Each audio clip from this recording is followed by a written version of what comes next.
I am now joined by Berkley Egenes from Xsolla. How are you doing today, sir? Doing great. It's always good to be here in London. First of the year, first event. We kick things off right here in Chile.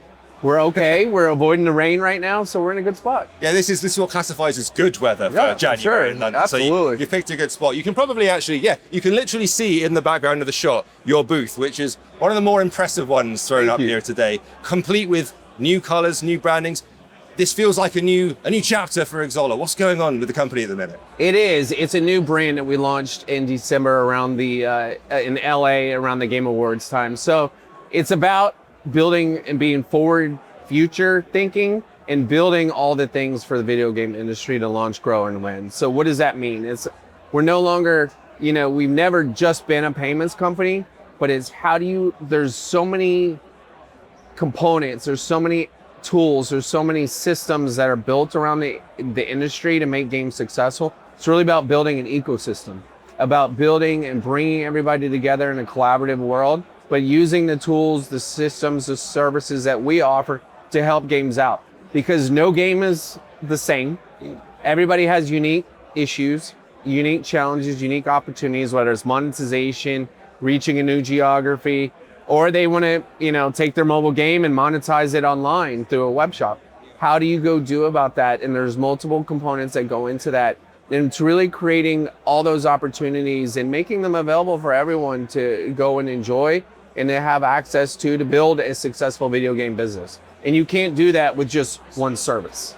Well, when I spoke to you folks last year, we touched upon the idea that originally it started out as this monetization platform. That was the idea, and you were, looking to expand, and this appears to be the result of that. I mean, you're still doing the monetization stuff. I noticed that you've got the Mercado Pago thing just launched in Uruguay, like the big payment wallet they've got over there. So you're still expanding all of that, right. But what are these new channels that you're really focusing on? Like, is it distribution? Is it like, what's the bit you're most excited about? Sure, we're very excited about what we're here to showcase and all the opportunities for mobile games.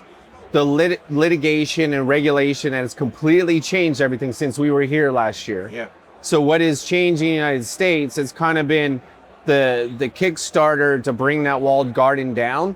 That's extended to Europe. Now Japan has opened up between Apple and Google, and what's the possibilities are now unlimitless to go direct to consumer. It's a very exciting time. So the rules and policies changed last year.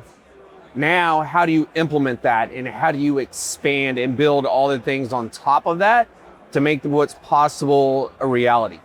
And you're seeing more games. We've worked with thousands of mobile games that have launched in their web shop to be able to provide that unique opportunity, that unique program, that unique promotion to the players, their gamers around the world, to be able to grow their business, to expand beyond what was just in the mobile device. Now you go a mobile browser. Now you can do it online and make that payment in that overall ecosystem. Now, as we're looking, you talk about Uruguay, you talk about Japan, you talk about Middle East, Africa, places that we continue to invest and to expand from a payments. So if you can be a game developer here in the UK, you want to launch and you find this following your mobile game, you find this following in Africa because it's an influencer grabbed it and kickstarted it off. Now you can monetize that game in Africa because we enable that for you from a payment system, a payment method, whereas operating as your merchant of record, we're able to open that up.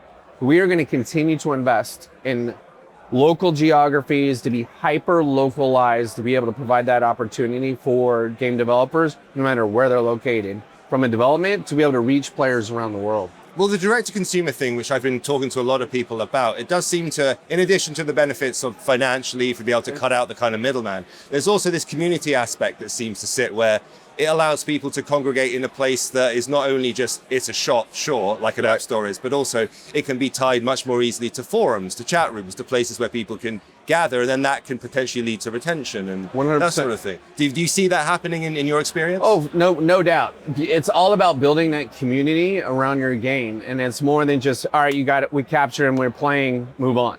It's where's the additional value? Where's the different opportunities? You find people in your community, on your Discord channels, on your different meetups, on social medias, your Reddit, subreddits, be able to reach out to folks like that, going into it and offer them a unique opportunity.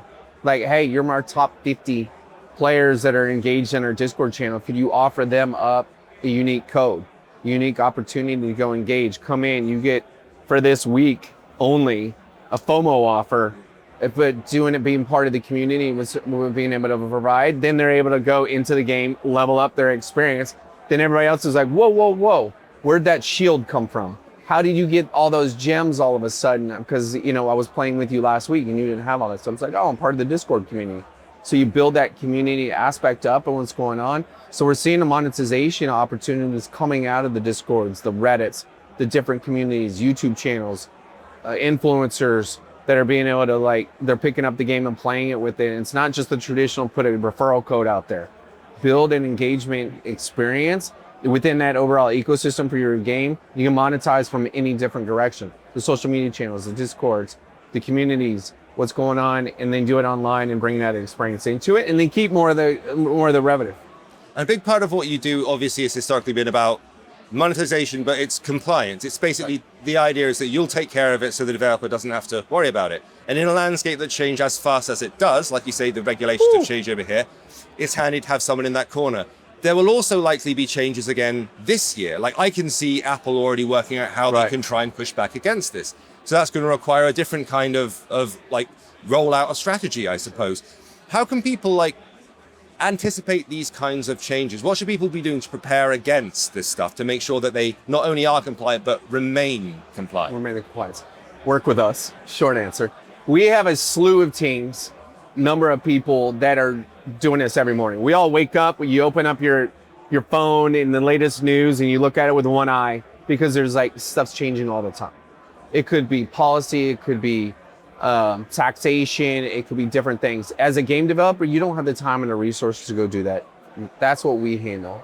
We handle that gnarly behind the scenes complexity of what's going on, the rules changes. Government has a different policy changes coming out. There's platform changes that's going on. It's tough to manage if you're a developer, unless you have thousands and hundreds of thousands of people and you have a huge legal team to go figure that out. You don't have the time, the bandwidth to go deal with that. You're about creating an amazing experience, an amazing game. Go focus on that. Let us handle that complexity and what's going on, and we maintain that you're in compliance. So as your merchant of record, that's our responsibility to handle that on behalf of the game developer. It's not sexy, it's not glamorous, but it's important. It's an important component of your game and your business.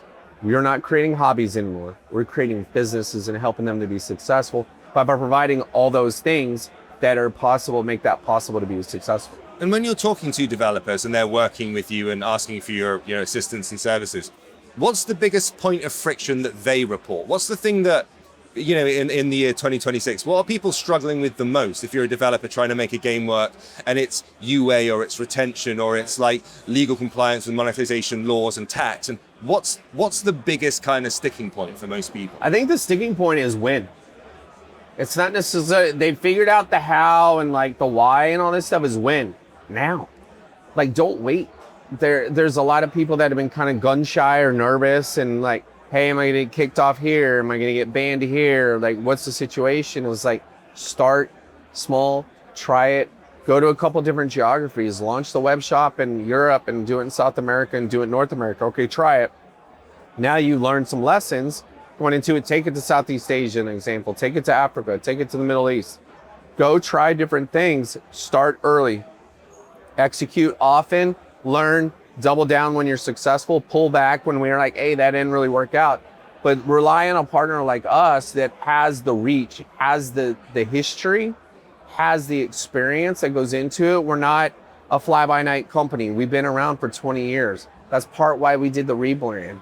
And you do it, we're at the 20-year anniversary. Instead of us celebrating the 20 years, we're gonna celebrate our partners. We're gonna celebrate where we've been, new color schemes, new belief systems that was going into it, that anchors into our core mission statement of helping everyone to go enjoy the game, but providing that opportunity for everyone, no matter where you are. It could be a garage game developer, three people in a garage building stuff, or a behemoth AAA game that has hundreds of thousands of people around the world. We want to treat everybody the same, treat everybody with the level of opportunity to do that and give that instinctual opportunity to go advance and to go grow your game and go to countries, go open up opportunities for them. And that's what it's all about. And we're excited about what's coming in 2026.